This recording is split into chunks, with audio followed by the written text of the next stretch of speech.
RRI mempersembahkan RRI Playgo. RRI Playgo adalah aplikasi resmi Radio Republik Indonesia. Dengan satu sentuhan, Anda bisa mengakses Pro 3 Suara Identitas Keindonesiaan, Voice of Indonesia, Channel 5, RRI Radio untuk mengakses jaringan RRI Radio Pro 1, Pro 2, Pro 4. RRI Net, tonton apa yang Anda dengar. RRI Online, RRI 30 Detik, Beyond, RRI Max, Editorial. Semua layanan ini bisa Anda dapatkan hanya dengan satu aplikasi, RRI Playgo. Assalamualaikum warahmatullahi wabarakatuh dan selamat malam pendengar dan juga pemirsa RRI Net dimanapun saat ini Anda mendengarkan dan menyaksikan tayangan kami. Kita kembali bersama di program Obrolan Budaya persembahan dari RRI Palu. Saya Joko Nurcaya Sujari, presenter Anda selama 1 jam ke depan akan mewarnai suasana Anda malam hari ini dengan topik kami yaitu tradisi Gerobaboti di Sulawesi Tengah. Pendengar dan juga pemirsa RRI Net, seperti kita ketahui bersama bahwa Indonesia merupakan negara yang memiliki beragam suku, agama, bahasa, dan adat istiadat yang merupakan cerminan dari kemajuan sebuah bangsa. Dan tentunya pendengar dan juga pemirsa RRI Net, hal ini diwujudkan pada keanekaragaman yang jadi simbol kebanggaan bangsa Indonesia yang dituangkan dalam bentuk semboyan, yaitu simbol kebanggaan kita yaitu Bhinneka Tunggal Ika yang artinya berbeda-beda tetapi satu. Pendengar dan pemirsa RRI Net dimanapun mendengarkan siaran kami, tradisi perkawinan yang dilaksanakan oleh sejumlah daerah dengan perayaan-perayaan dan juga tentunya kebiasaan yang dilakukan baik sebelum dan sesudah upacara perkawinan secara agama. Tradisi perkawinan dilaksanakan dengan perayaan-perayaan atau atraksi-atraksi kebudayaan. Dan pada malam hari ini kita akan bahas sekali lagi topik terkait dengan tradisi Gerobaboti di Sulawesi Tengah. Sudah ada 2 narasumber kami, yakni yang pertama ada Kepala Bidang Pemasaran Dinas Pariwisata Provinsi Sulawesi Tengah, ada Pak Nurholis MPD. Selamat malam Pak. Selamat malam. Ya, kemudian ada Pak Dr. Kasmudin Mustafa MPD selaku pelaku budaya. Selamat malam Pak. Selamat malam Pak Joko. Iya, dan pendengar dan juga pemirsa RRI Net dimanapun saat ini Anda berada, kita ketahui bersama bahwa untuk dalam pelaksanaan satu perhelatan perkawinan, kendaraan ini adalah merupakan bagian dari prosesi tersebut dan tentunya momen istimewa ini tidak akan dilupakan begitu saja menggunakan kendaraan. Dan seperti yang kami bahas bersama malam hari ini adalah tradisi Gerobaboti di Sulteng atau di Sulawesi Tengah, yaitu menggunakan gerobak sebagai salah satu kendaraan tradisional. Kita akan mengetahui bersama seperti apa momen tersebut dan apa yang melatar belakangi sehingga munculnya tradisi ini dan sudah sejak kapan tradisi yang ada di Sulawesi Tengah. Mungkin ke Pak Kasmudin Mustafa selaku pelaku budaya. Silakan Pak. Baik, terima kasih. Selamat malam para pemirsa sekalian RRI Net yang sama berbahagia. Selamat malam Pak Kabid. Selamat malam Pak. Alhamdulillah hari ini saya diberi kesempatan dalam sebuah tutur kata tentang budaya Gerobaboti yang dilaksanakan beberapa waktu yang lalu. Tepatnya di desa kami, Desa Tomoli, Kecamatan Toribulu, Kabupaten Parigi Motong, Sulawesi Tengah. Di kegiatan ini sebenarnya idenya muncul lahir dari proses perkawinan yang kebetulan hari itu yang akan menikah adalah yang mempunyai pekerjaan keseharian dalam dunianya adalah penarik sapi atau menggunakan gerobak sebagai salah satu usaha untuk mencari nafkah. Sehingga ide ini muncul pada saat proses perkawinan hajatan ini, kami beride bersepakat seluruh keluarga. Kenapa tidak momen ini kita jadikan sebuah hal yang sangat spesial, khususnya kepada calon pengantin, melihat bahwa kondisi kehidupan mereka memang besar dari kehidupan itu. Dan ini juga merupakan salah satu budaya yang sudah hampir dilupakan. Bahkan kalau kita melihat dari seluruh daerah, mungkin sudah sangat minim sekali untuk bisa melakukan itu. Sehingga kami mengide untuk melaksanakan kegiatan pengantaran pengantin dari rumah kediaman calon mempelai laki-laki ke rumah kediaman calon mempelai perempuan dengan menggunakan gerobak sapi atau kendaraan tradisional. Dalam cerita panjang itu ternyata gerobak sapi ini sudah pernah dilakukan di zaman sebelum kami. Akhirnya proses ini kami lakukan dan seluruh kawan-kawan calon pengantin laki-laki ini memang punya kelompok yang namanya kelompok swadaya. Kelompok swadaya inilah mereka bergerak kemudian menjadi satu momen untuk bisa menghadirkan kembali tradisi yang sudah lama. Itu. Pak Kasmudin, boleh tahu sejak kapan tradisi ini ada gitu yang melakukan? Kalau di daerah Jawa kan juga pernah ada namanya yang tradisi araan namanya di Jawa.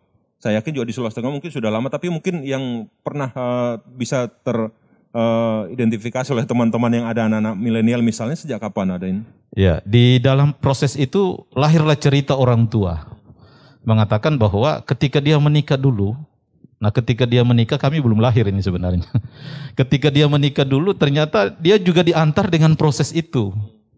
Nah makanya ketika kami melakukan ini dia langsung menceritakan bahwa saya juga pernah diantar dalam kegiatan perkawinan dengan gerobak sapi seperti ini.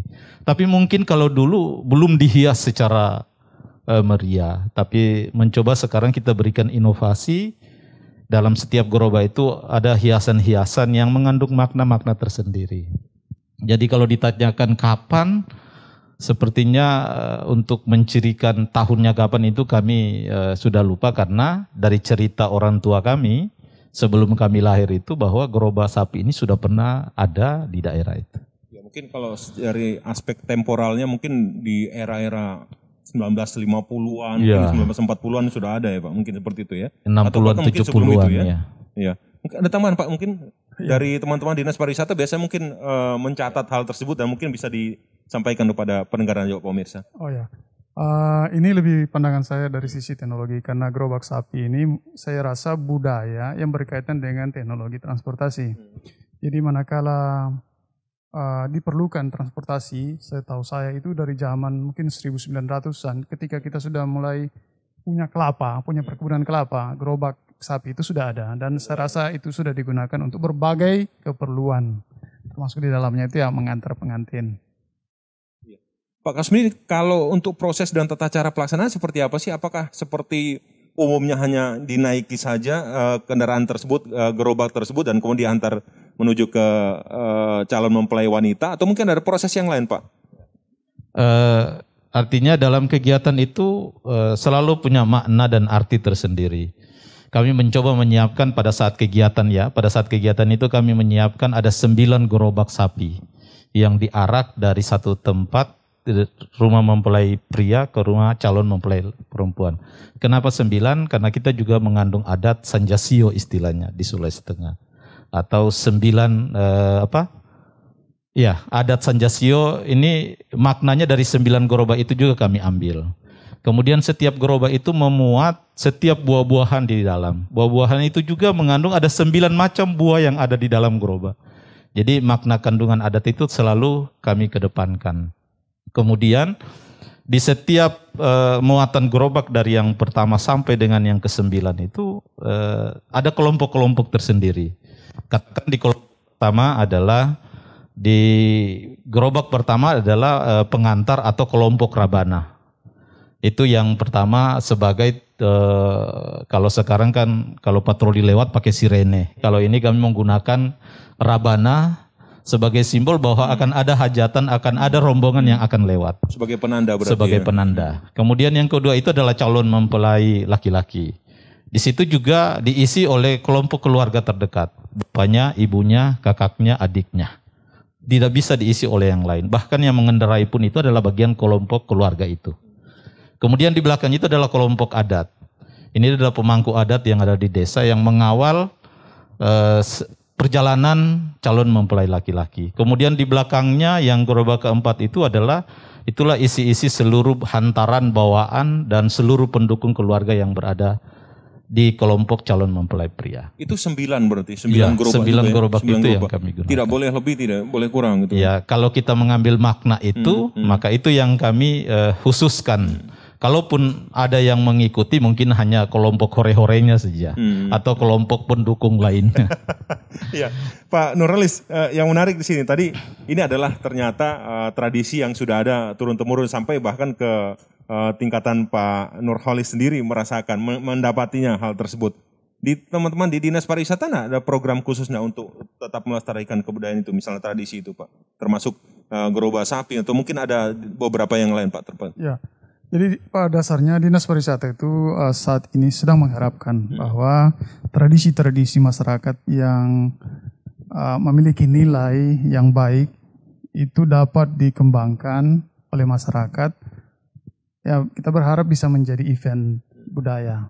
Jadi saat ini jualan untuk pariwisata itu event pariwisata dan event pariwisata itu lebih bertumpu kepada event budaya. Nah, gerobak boti ini salah satu bisa dijadikan event budaya, dan kita sangat berharap masyarakat bisa mengembangkan ini meskipun kami anggap ini hal yang tidak mudah. Dan bukan hanya soal gerobak sapinya nih, tapi seluruh aspek yang berkaitan dengan gerobak sapi, gerobak pengantin itu yang kami harapkan bisa dikembangkan. Jadi mulai dari nilai filosofinya, kemudian ini dari sisi gerobak sapinya itu sendiri yang digunakan untuk gerobak botinya itu ya. Jadi filosofinya, kemudian penataan acaranya, sebagainya itu ya kalau bisa dirangkai sehingga memiliki nilai tertentu itu bisa dikemukakan sehingga bisa relevan dengan kehidupan milenial sekarang ini. Kawan-kawan di Dinas Pariwisata ada program khususnya, Pak. Misalnya kan selama ini kita tahu juga teman-teman memberikan apresiasi kepada teman-teman Dinas Pariwisata Provinsi dengan mendorong karapan sapi yang di sini kan Posilumba Japi itu pernah dilakukan juga. Apakah juga nanti ke depan ada gerobak boti ini dibuatkan event khusus nanti, Pak? Ini kita berbicara pasca pandemi deh, tidak untuk saat ini gitu. Jadi sekarang Dinas Pariwisata Provinsi ini karena kondisi kami saat ini, kami lebih cenderung untuk tidak menyelenggarakan event, tetapi mendukung penyelenggaraan event yang selaras dengan tujuan pariwisata itu sendiri. Jadi kalau misalnya event gerobak boti ini mau dijadikan event, ya itu pemangku budayanya dulu. Apakah ini akan dikembangkan terus? Nanti kami akan dampingi. Jadi pada prinsipnya kalau dia layak untuk jadi event, kebijakan kami adalah kami punya dana. Silakan masukkan ide event, kalau selaras dan layak dijual atau memenuhi syarat-syarat kriteria dari kami bisa berikan dana pendukung untuk melaksanakan itu. Jadi saya rasa seperti itu. Untuk apakah ada syarat khusus, Pak, misalnya sehingga ini nanti bisa dibuatkan event? Kalau Posilumba Japi kan ada, kita ketahui bersama sudah berapa kali dilakukan gitu untuk event-event misalnya kayak kontes-kontes tentunya kegiatan. Ya. Apa ada syarat tertentu sehingga nanti bisa mendorong gerobak Japi ini gerobak boti sebagai satu event yang bisa menarik tingkat kunjungan wisatawan ke Sulawesi Tengah? Kalau yang berkaitan dengan untuk menarik kunjungan, sebenarnya ada 5C itu ya untuk sebuah event. Jadi dia memiliki pertama nilai kreatif atau creative value. Kemudian dia memiliki nilai komersial. Kemudian dia memiliki nilai komunikasi. Jadi misalnya Instagramable enggak ya. Jadi ketika dilihat di kamera, dilihat di foto-foto, ini menjual enggak? Kemudian ketika orang pergi ke lokasi, orang bisa berfotoria dan itu foto-foto yang laris begitu dan maksudnya yang digemari orang. Kemudian ada konsistensi, ini yang paling penting. Konsistensi ini yang jarang terjadi pada event-event kita. Kadang-kadang ada, kadang-kadang tidak ada. Tapi kalau event budaya dia konsisten, itu berarti event budaya yang masyarakat merasa berdosa kalau tidak laksanakan itu akan bentuk konsistensi itu apakah memang dibangun dari teman-teman pariwisata sendiri atau mungkin ada dari teman-teman pariwisata memberikan stimulan khusus misalnya bukan dalam bentuk dana tapi sehingga acara tersebut tetap konsisten dilakukan tiap tahun? Bisa dua-duanya. Tapi yang penting itu adalah pemangku budaya itu sendiri. Kalau dia event budaya, ya masyarakat memang harus itu dilaksanakan karena memang menjadi bagian dari kehidupan masyarakat. Nah, contoh event budaya yang memang mau tidak mau harus dilaksanakan biar pemerintah tentang mereka akan tetap laksanakan Iya. itu. Contohnya itu Malabo Tumbe Iya. yang di Kabupaten Banggai dari Toili ke Banggai itu. Itu mereka merasa akan terjadi bencana kalau tidak dilaksanakan. tidak melaksanakan. Ya. Jadi mereka harus laksanakan. Itu yang kita sebut dengan konsistensi. Nah, kalau konsistensi itu tidak berarti juga dia setiap tahun. Tapi kalau ditahu, oh ini setiap musim hujan akan dilakukan. Atau setiap musim kemarau, itu juga konsistensi. Atau setiap kali ada orang mau kawin, itu juga konsistensi namanya. Jadi kalau semua orang menikah, kemudian dilakukan prosesi dengan gerobak boti itu, nah itu juga disebut konsistensi. Nah untuk mendukung konsistensi, inilah yang ada satu hal lagi yang terakhir bilang itu, CEO komitmen. Jadi komitmen dari para pemimpin lokal maupun pemerintah yang informal maupun formal, jadi pemerintah maupun tokoh masyarakat. Kalau semua orang mendukung untuk melaksanakan itu, maka itu akan menjadi event pariwisata. Jadi 5 hal itu yang harus dipertimbangkan. Iya, baik Pak Kasmudin dan juga Pak Nurholis, kita akan kembali lagi nanti. Saya akan mungkin pertanyaan lebih ke persoalan skripsi biasanya, pengaruh dan juga terhadap nantinya. Apakah berpengaruh terhadap misalnya ketika kegiatan prosesi Garobaboti itu tidak dilaksanakan atau prosesi Garobaboti dilaksanakan berpengaruh dengan tingkat misalnya kehidupan di masyarakat itu sendiri. Baik, pendengar dan juga pemirsa RRI tetap bersama kami di sini di program Obrolan Budaya persembahan dari RRI Palu. Minda, katanya kita harus pakai istilah tatanan kehidupan baru ya, bukan new normal. Iya, biar mudah dipahami. Oh gitu, benar juga sih. Pokoknya sebarin ke semua. Kita harus pakai istilah tatanan kehidupan baru. Siap! Sebaiknya siapin diri kamu untuk beradaptasi dan jalanin tatanan kehidupan baru ini. Jaga kebersihan, selalu pakai masker, jaga jarak, dan tidak kontak fisik meski itu cuman bersalaman. Nah, selamat datang di tatanan kehidupan baru. #Indonesia Tatanan Kehidupan Baru. Pendengar dan pemirsa RRI kembali ada bersama kami di program Obrolan Budaya persembahan dari LPP RRI Palu untuk malam hari ini. Selain menjadi tradisi, Garobaboti ini juga menjadi sebuah momen pernikahan yang tidak akan pernah terlupakan sepanjang tradisi itu masih ada. Dan kita masih bersama Pak Nurholis MPD selaku Kepala Bidang Pemasaran Dinas Pariwisata Provinsi Sulawesi Tengah dan juga ada Pak Dr. Kasmudin Mustafa MPD selaku pelaku budaya. Pak Kasmudin, tadi kan sempat di sesi pertama, saya ada bertanya terkait dengan pengaruh tradisi dari Garobaboti sendiri Pak, dalam adat perkawinan terhadap status ekonomi sendiri di daerah setempat. Kalau melaksanakan itu apakah juga mendorong status dari ekonomi masyarakat itu sendiri Pak? Misalnya status sosial dan juga ekonomi misalnya. Ya, terima kasih para pemirsa, selamat malam, saya langsung lagi. Kalau dilihat dari pengaruhnya sih, dari nilai-nilainya semuanya sudah ada kandungannya. Terutama kita menanamkan nilai kesederhanaan terhadap kehidupan rumah tangga calon pengantin. Kita tidak lepas dari Garobaboti atau gerobak pengantin. Tapi kalau ditanya bagaimana dengan pengaruh nilai sosialnya, yaitu saya katakan bahwa ada komunitas anak muda yang ada di desa kami itu memang pekerjaannya adalah mengangkut seluruh hasil panen menggunakan gerobak. Nah, mungkin dengan cara seperti ini juga akan tetap kita akan bertahan dalam kehidupan itu. Artinya menggunakan gerobak tradisi yang ada di kampung itu. Nah, kemudian bagaimana nantinya pengaruh kedepannya terhadap pelaksanaan kehidupan sosial masyarakat yang ada di sana. Ya, inilah yang kami inginkan dan kami rencanakan ke depannya. Kalau ini masih berada dalam lingkup desa tersendiri, mungkin ini akan kami sosialisasikan kepada desa-desa di sepanjang wilayah yang berada di wilayah Parigi Motong. Kami ambil contoh di wilayah Kabupaten Parigi Motong. Nah, kalau ini sudah bisa tersosialisasikan dengan bagus, sangat mungkin akan berpengaruh terhadap kehidupan mereka masing-masing. Itu mungkin. Iya, tapi paling tidak kan dengan kondisi keadaan saat ini kan menggunakan kendaraan roda 4 atau mungkin di daerah-daerah tertentu yang topografinya agak bergunung-gunung menggunakan kendaraan roda 3 misalnya kan, ada motor roda 3 itu. Tapi paling tidak kemudian ketika melaksanakan prosesi pernikahan dengan menggunakan gerobak boti pun mengangkat sedikit lah level. Karena memang orang sudah bosan dengan kehidupan yang modern ini, Pak. Ada mungkin ke depan bisa diusulkan ke teman-teman dinas pariwisata misalnya untuk mendorong hal itu misalnya. Ketika menggunakan gerobak boti ya kita agak sedikit naiklah status sosial ekonomi. Pak, silakan Pak Nurholis mungkin. Ya agak sulit juga untuk dikatakan bahwa ini bisa mengangkat ekonomi. Cuma ada hal positif memang dari sisi ekonomi. Mungkin lebih murah untuk menyewa mobil, satu mobil minibus, dibandingkan dengan menyewa satu gerobak. Karena mengurus satu gerobak itu, apalagi dia membawanya dari tempat yang agak jauh untuk ke lokasi acara, itu juga bukan sesuatu yang lebih murah saya katakan.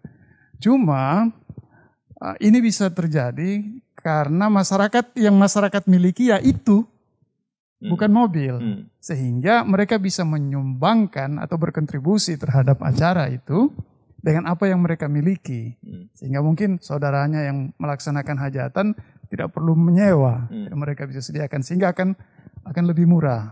Nah, kalaupun dibayar ya itu juga berarti meningkatkan income bagi para pemilik sapi. Ya tadi saja waktu saya cerita soal gerobak boti ini kepada istri saya, dia sampai dapat ide bagaimana kalau kita adakan gerobak saja. Saya bilang itu urusan gerobak sapi itu bukan murah.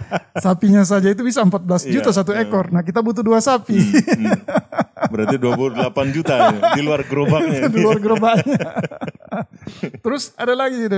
Nggak usah kita sewa sapi orang. Susah kita menyewa sapi. Karena sapi gerobak itu berbeda dengan sapi biasa. Tidak semua sapi bisa bawa gerobak. Harus sapi yang sudah dipartnerkan. Nah itu juga tadi yang menjadi kendala untuk. Tapi kalau itu menjadi bagian dari kehidupan masyarakat, itu jauh lebih murah daripada harus menyewa kendaraan yang konvensional ya. Gitu tapi kalau itu masyarakat tidak punya, mungkin akan jadi lebih mahal. Iya Pak Kasmudin, yang menarik tadi seperti sampaikan Pak Nurholis, kemudian ada ide-ide menarik misalnya yang disampaikan oleh istri dari Pak Nurholis sendiri. Mungkin menjadi ide nanti oleh teman-teman di wilayah Tomoli. Anda kan selaku putra asli daerah Tomoli sendiri ya. Terpikir enggak misalnya untuk selain gerobak boti tadi dibuatkan satu destinasi khusus tapi masyarakat yang berada dari kota kemudian mengunjungi Tomoli misalnya ke Pulau Kelelawar, mungkin nanti bisa diceritakan pada pendengar dan juga pemirsa, menyewa gerobak untuk berkeliling Pak, menggunakan gerobak misalnya. Bisa nggak seperti itu Pak? Iya, itulah yang kami katakan, ini kami harus berangkat dari proses sosialisasi.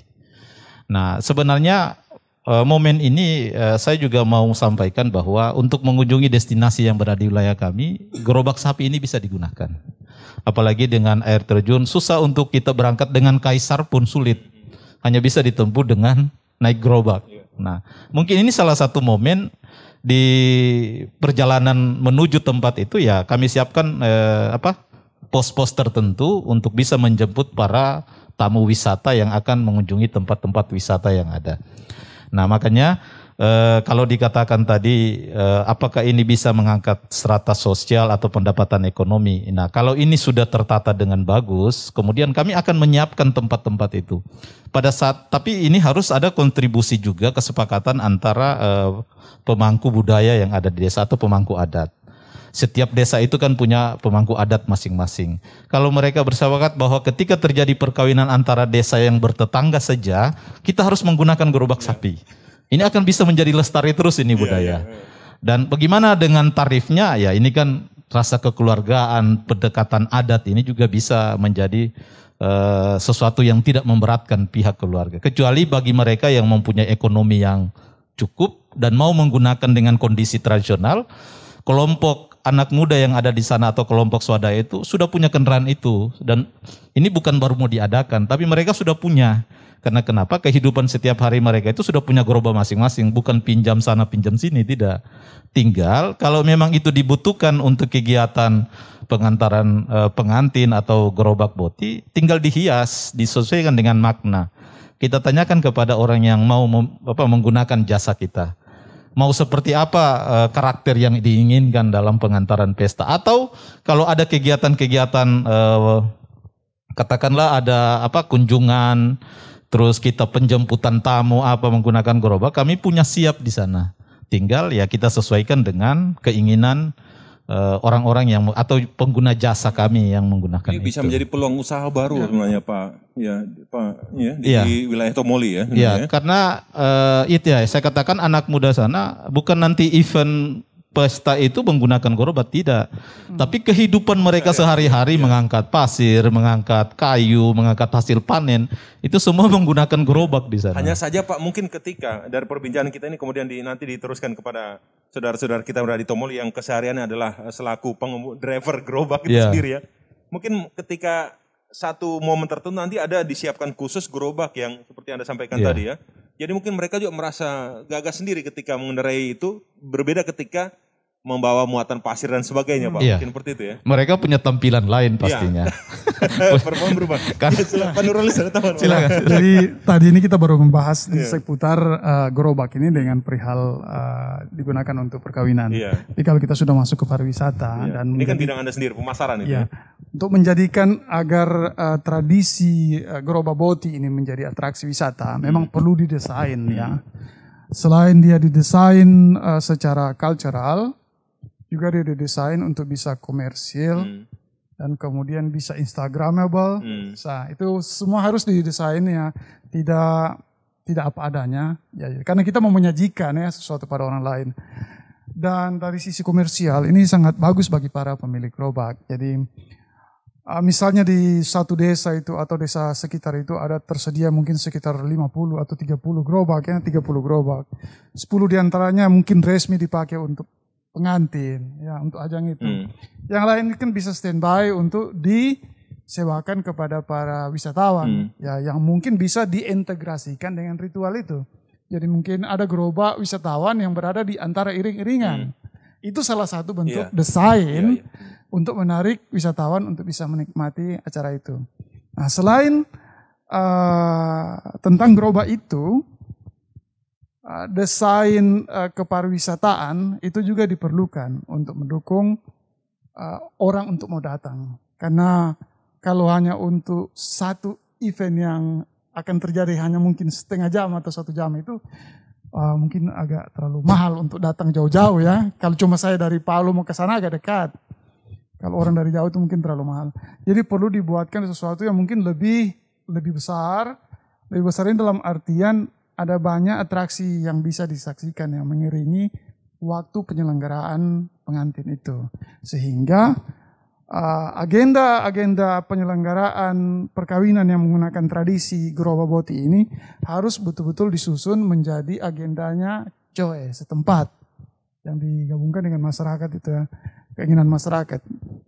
Bahkan dulu saya pernah itu punya ide, sebenarnya kita bisa jual ini pengantin adat, tradisi pengantin adat ini kepada wisatawan. Siapa yang mau ikut tandem perkawinan adat masyarakat Kulawi misalnya, kan orang itu kalau kawin itu mulai dari pelamaran sampai kapan itu, sampai dia diantar, sampai perkawinan, sampai malam keberapa itu ada tradisi-tradisi yang dilaksanakan. Nah, kalau ada orang barat yang berminat misalnya untuk diperlakukan seperti itu, ya mereka bisa membeli paket itu. Nah, gerobak boti mungkin bisa melakukan itu. Sehingga ketika ini didesain jangan hanya fokus kepada gerobaknya, tapi kepada prosesi pernikahan. Nah, proses pernikahan itu juga bisa dijual. Nah, ini yang sekali lagi saya katakan tergantung bagaimana desainnya. Nah, kita mungkin akan memerlukan dari pakar-pakar event organizer untuk bisa. Selain itu mungkin pandangan dari para pemasar pariwisata. Sehingga bagaimana event ini bisa akan terjual. Iya, Pak Nurholis dan juga Pak Kasmudi, saya ke Pak Nurholis.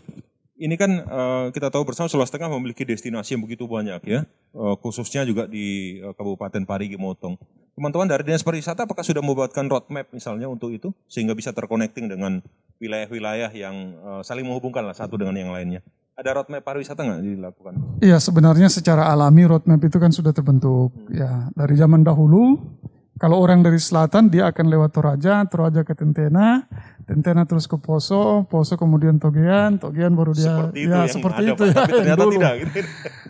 Kemudian penerbangan sudah berubah, situasi penerbangan sudah berubah. Meskipun jalur itu tetap ada yang dari Palu Palu dia biasanya ke Lorelindo, habis Lorelindo dia ke Danau Poso dia bisa memilih ke selatan, ke Toraja, atau dia memilih ke timur, ke Togian ataupun ke Banggau. Begitu juga dengan Banggai sekarang, orang dari Jakarta bisa langsung ke Banggai, dan di Banggai dia bisa berputar-putar ke Banggai Kepulauan ataupun Banggai Laut. Tapi apakah ada terconnecting dengan teman-teman misalnya yang ada di Kabupaten Parigi Motong misalnya? Tadi kan ada beberapa destinasi yang sudah ada, cuma karena ini kan teman-teman yang seharusnya di marketing untuk di pemasaran, marketing pariwisata di Dinas Pariwisata baik kabupaten dan juga kota dan juga provinsi tidak ngreget ininya. Sehingga pulau kelelawar seperti yang ada di tempatnya Pak Kasmudin sendiri kurang terekspos di luar, Pak. Ya betul. Jadi Dinas Pariwisata itu batasannya kan di fasilitator, regulator. Jadi kami hanya berupaya mendorong para travel agent untuk bisa merakit paket wisata yang mengarah ke kabupaten-kabupaten tertentu. Sehingga yang sering saya tanyakan itu Kabupaten A misalnya. Kabupaten A ada travel agent enggak? Kalau dia enggak ada, saya akan tanyakan ada berapa travel agent yang menjual area itu.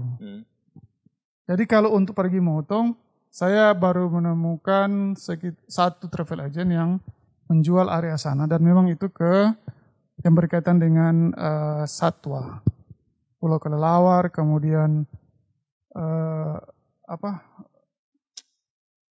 monyet yang kecil itu, Tangkasi, Tarsius, ya. Tarsius itu juga, kemudian monyet Sulawesi itu juga mereka jual untuk wilayah sana. Selebih itu kami belum dengar. Ya, apakah ada program di 2021 atau mungkin di 2022 nanti Pak Nurholis terkait dengan mendorong upaya peningkatan kunjungan wisatawan khususnya di Parigi Motong, Pak? Kami tidak punya agenda khusus untuk satu kabupaten. Yang kami lakukan adalah memfasilitasi para travel agent untuk memasarkan produk-produk atau paket-paket wisata mereka. Selebihnya itu kami tidak bisa menarik wisatawan itu kalau tidak menunjukkan jalur yang mereka layak tempuh. Jadi kami menyusun buku paket wisata. Sayang sekali Parigi Motong ini belum banyak travel agent yang memasukkannya di dalam paket wisata mereka, dan itu kita tidak bisa paksakan. Ya mereka kan yang menjual. Kalau mereka menyatakan ini bisa disajikan, ya mereka akan sajikan. Cuma kami tetap mendorong bahwa itu sebaiknya mereka lakukan. Tapi untuk Gerobak Boti sendiri apakah pernah masuk dalam agenda teman-teman di pariwisata atau mungkin baru ini Pak sehingga kurang greget di luar sana? Ya, Gerobak Boti termasuk yang baru kami dengar ini, dan waktu mendengar ini memang ini sebagai potensi, dan ini bukan hanya satu-satunya potensi tradisi masyarakat yang bisa dijadikan event pariwisata. Namun sekali lagi untuk Gerobak Boti mungkin akan memakan waktu untuk bisa menjadi event yang layak dijual secara nasional. Iya, kalau mau lihat dari untuk 5 unsur tadi kan satu masuk Pak ya, terkait dengan konsistensi sendiri ya. Ya, konsistensi. Hanya bagaimana mengemas sendiri Pak. Ya, itu masalahnya di soal komersialnya. Bagaimana soal mengkomunikasikannya. Ya, yang berat itu di komersilnya. Ya, yang kami khawatir itu sudah capek-capek dilaksanakan, tapi turis itu atau wisatawan itu datang, berdiri-berdiri terus pergi. Itu tidak terjadi apa-apa di sana itu. Itu yang juga harus dipertimbangkan ketika kita akan membawa event ini menjadi event yang lebih besar.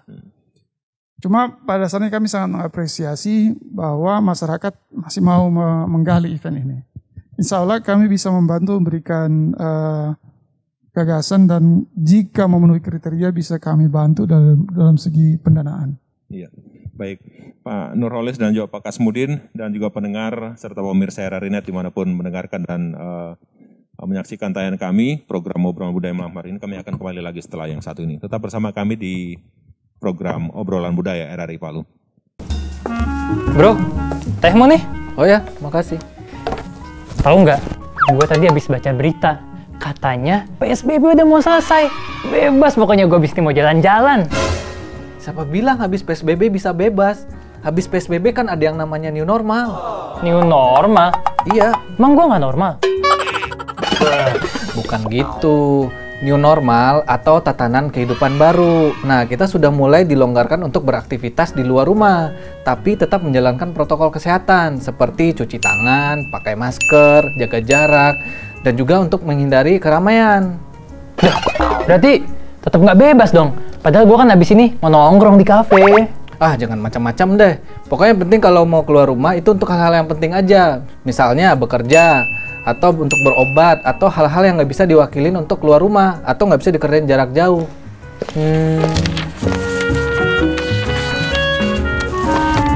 Nah, sekarang udah paham kan?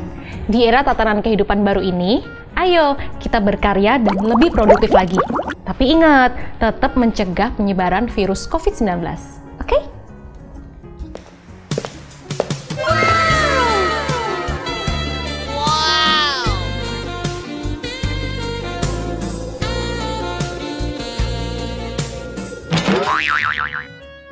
Siapa tuh? Anak baru, lu nggak tahu? Wah, kayaknya cocok nih jadi tatanan kehidupan baru gue.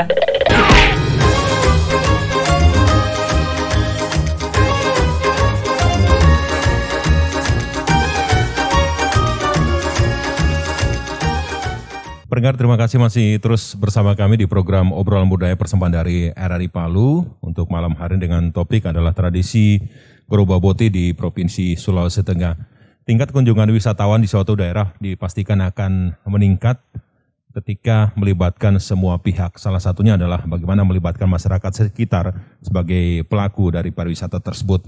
Dan bentuk itu adalah bagian dari kelompok sadar wisata Pokdarwis. Kali ini kita juga akan berbincang dengan Pak Nurholis selaku Kepala Bidang Pemasaran Dinas Pariwisata Provinsi Sulawesi Tengah. Pak Nurholis, kan benar adanya ketika masyarakat tidak dilibatkan, tingkat kunjungan wisatawan pasti tidak akan meningkat lah. Paling juga dalam posisi stagnan atau juga fluktuasi deh Pak, misalnya seperti itu. Ada enggak kelompok sadar wisata misalnya terbentuk di kawasan wisata misalnya di Kabupaten Parigi Motong, terlebih di Tomoli dan sekitarnya Pak? Ya, saat ini saya belum mendapatkan laporan bahwa di wilayah Kabupaten Parigi Motong itu ada kelompok sadar wisata yang memang aktivitasnya sustainable. Kalau di kabupaten lain sudah ada. Cuma memang ini kelompok sadar wisata dia tidak bisa dibentuk hanya dengan SK, tapi memang ada kemauan yang kuat dari masyarakat, terutama para pemuda, karena saat ini para pemuda itu lebih kuat pengaruhnya daripada orang tua, yang agak berbeda dari zaman dahulu ya. Kalau dari para pemuda itu memiliki komitmen untuk menjadikan desa mereka sebagai desa wisata, mereka bisa memulainya. Tidak perlu ada penetapan dari pemerintah untuk untuk menjadi desa wisata, tapi mereka bisa membangun sendiri. Meskipun itu kita tahu kita harus sadar bahwa itu tidak akan bisa langsung terwujud dalam waktu 1-2 tahun. Tapi kalau mereka memulai pasti akan bisa. Seperti itu Pak. Iya, Pak Kasmudin bisa menambahkan mungkin.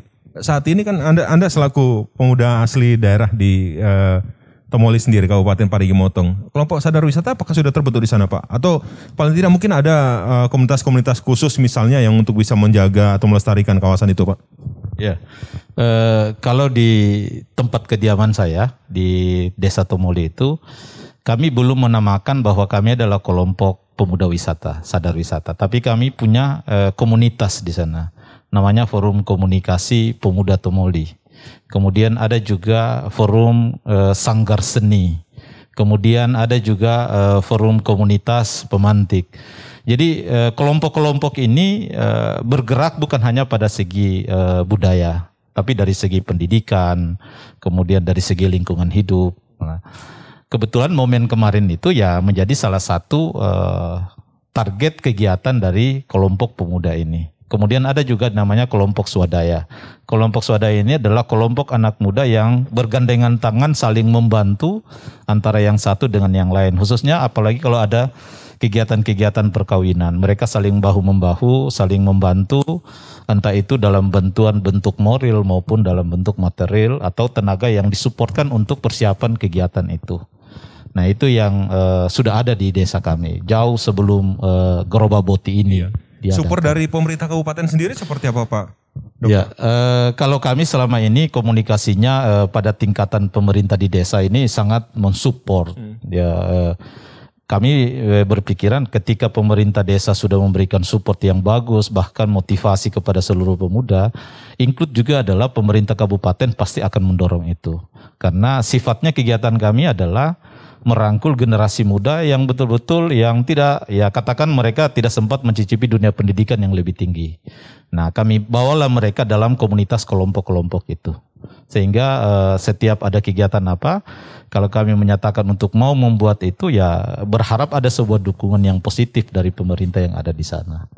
Ada upaya misalnya untuk bersinergi dengan teman-teman dari Dinas Pariwisata baik kabupaten maupun provinsi sendiri misalnya untuk melakukan pelatihan khusus kepada saudara-saudara kita yang pendidikan formal tidak sampai begitu tinggi sehingga mereka bisa memahami bahwa ini seperti ini bagaimana menjaga pariwisata di wilayah Tomoli dan sekitarnya, Pak. Ya, keinginan itu pasti ya, karena kami selaku putra daerah sana merasa tidak akan bisa menjadi apa-apa kalau kami tidak berbuat untuk daerah kami, terutama di wilayah Parigi Motong. Nah, olehnya berharap memang dari pihak Dinas Pariwisata ini memberikan kami pendidikan tentang wisata seperti apa yang mau kami kembangkan, yang kami lestarikan, budaya seperti apa. Kalau terkait dengan momentum dialog kita tentang Gorobaboti, sebenarnya banyak yang bisa dilakukan.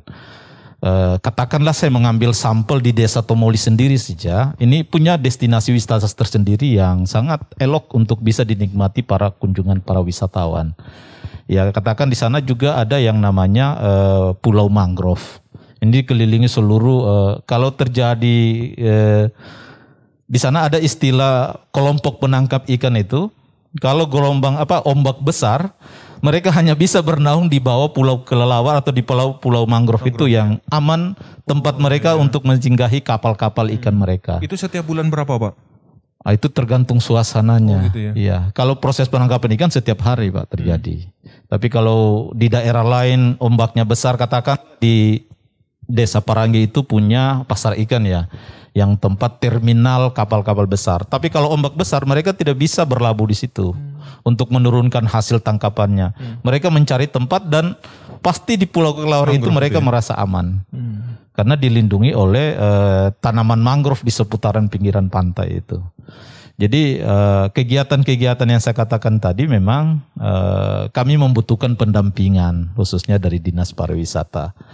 Seperti apa ya penanaman nilai edukasinya ini yang penting untuk dilakukan lebih awal sehingga betul-betul anak muda di sana itu merasa memiliki, merasa mau melakukan karena terus terang seperti Pak Joko katakan bahwa memang anak muda ini tidak bisa dilepas. Nah, olehnya giat-giat ini mencoba kita rangkul mereka untuk hal-hal kegiatan yang positif. Mungkin saat sekarang pandemi kita tidak bisa berbuat banyak, tapi paling tidak hari ini kita sudah mulai melakukan kegiatan itu. Saya katakan ini saya barusan ketika diinfokan oleh bahwa akan ada dialog, saya sampaikan kepada mereka, saya izin, saya akan bercerita di hadapan di RRI nantinya tentang kegiatan Gorobaboti. Mereka mensupport, bahkan mereka katakan, kalau memang kami mau dihadirkan dengan Goroba, kami hadir untuk dengan Gorobanya. Insya Allah Pak, nanti ke depan kita berharap bisa ke sana ya. Jadi artinya ada kegiatan-kegiatan itu, seperti dikatakan oleh Pak Kabid tadi, kalau wisatawan datang ke kampung hanya sekedar lihat, naik gerobak keliling pulang, pastilah tidak mempunyai kesan yang terbaik. Mungkin kita akan laksanakan event ya katakanlah seminggu ya. Dari proses awal perkawinan kalau kita berangkat dari Gorobaboti, dari proses perkawinan awal itu kita sudah menggunakan transport itu. Sudah memperlihatkan budaya, kita tampilkan budaya, entah siang, pagi, malam. Betul-betul seluruh wisata itu kita suguhkan dengan seluruh kekayaan budaya kita. Mungkin bukan hanya di desa itu, ya. Mungkin dari pihak pariwisata provinsi, kabupaten juga akan menghadirkan budaya-budaya lain yang bisa dilalui atau bisa dinikmati oleh seluruh wisatawan. Ya, ada satu hal yang kita memberikan sekali lagi apresiasi pada pemerintah Kabupaten Parigi Motong. Beberapa bulan yang lalu sudah mendirikan sekolah yang menyelam itu ya. Jadi ada snorkeling, diving, saudara-saudara kita yang tidak bisa mencicipi pendidikan yang tinggi terkait itu sudah masuk ke sekolah tinggi itu ya. Oke. Dan kita berharap bersama mungkin ke depan dari pemerintah Kabupaten Parigi Motong mungkin ketika menyaksikan tayangan ini atau mendengarkan siaran kami nanti terpikir untuk membuka sekolah khusus pariwisata di Tomoli misalnya. Seperti itu Pak ya. Ya, saya berharap itu bisa. Tapi ya terkadang memang kita butuh support dari bawah. Insya Allah mungkin dalam waktu dekat kami akan menjajaki itu. Artinya kami mungkin berdialog. Mungkin mereka yang belum sempat melihat kami akan memperlihatkan diri ke mereka. Bahwa kami punya loh generasi muda ini, kami punya kelompok ini. Ya, apa yang bisa kami lakukan gitu dengan kelompok-kelompok yang ada di sini. Itu mungkin. Baik, ya, apapun itu Pak, sesuatu yang ketika sekali muncul ke permukaan terus bersinar biasanya akan lama Pak. Mudah-mudahan seperti itu. Baik, silakan Pak Nurholis mungkin bisa menambahkan di sesi terakhir. Ya, kami sangat gembira mendengarkan penjelasan dari Pak Kasmudin tadi mengenai niat anak-anak muda di sana. Apalagi sudah terbentuk kelompok-kelompok yang berbeda-beda namanya, yang bukan namanya Pok Darwis, tapi serasa itu akan mengarah ke sana dan bisa dibelokkan sedikit mengarah ke sana. Dan kalau satu desa itu sudah berkembang budaya kesadaran wisata itu, di mana mereka akan mengimplementasikan sabta pesona, itu kampung itu akan jadi bagus. Bagus dalam arti fisik dan bagus dalam pengertian, dalam rasa gitu ya. Ketika orang berada di kampung, selain matanya bisa tercuci, juga perasaannya itu menjadi lebih baik.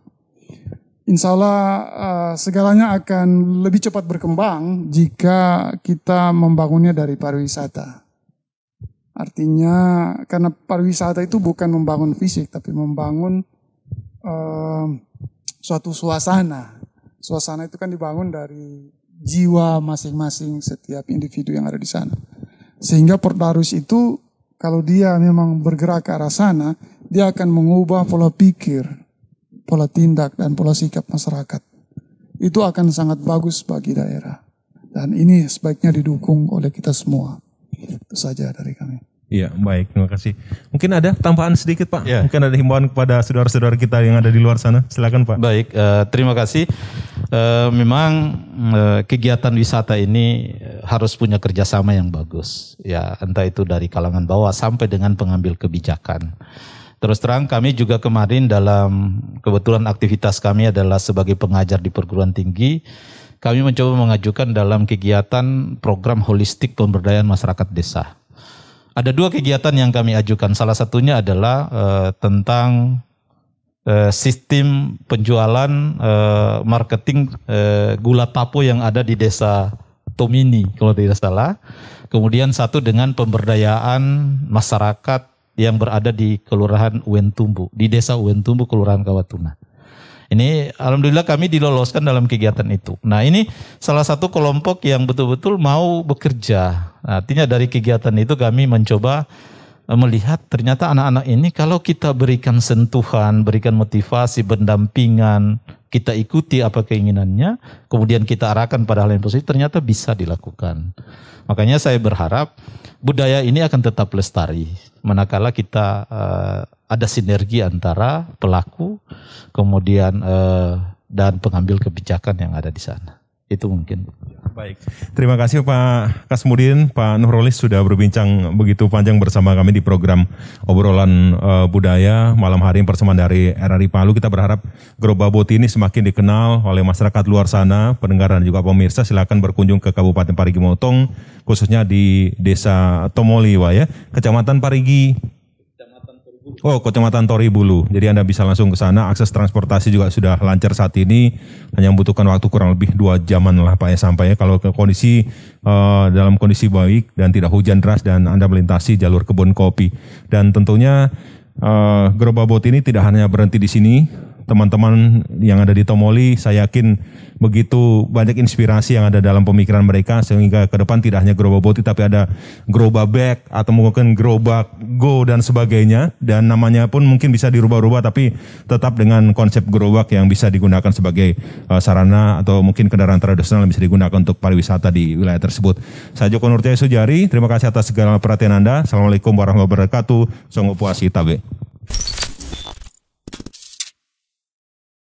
Indonesia,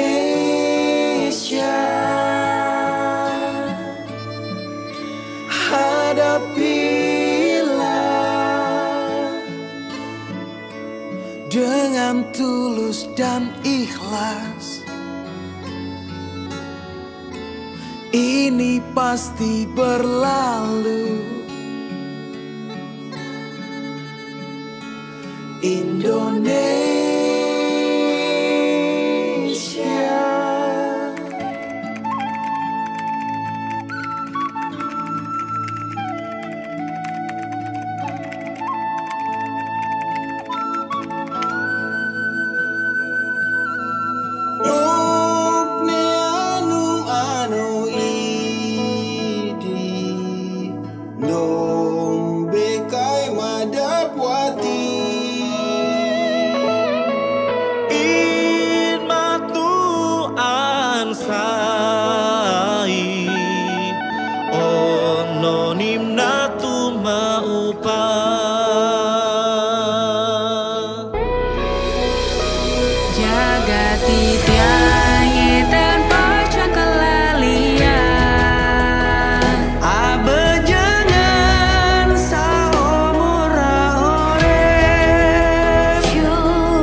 Indonesia,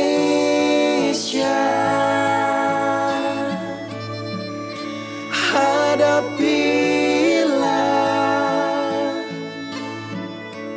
dengan tulus dan ikhlas.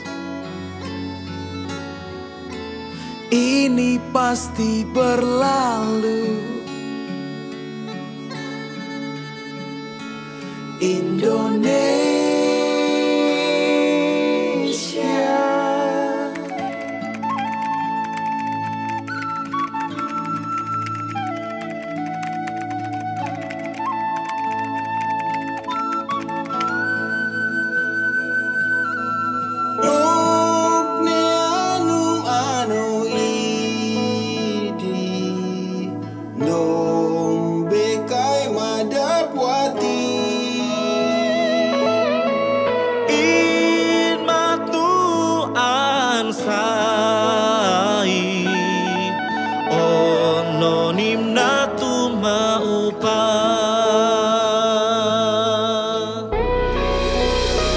Jaga titik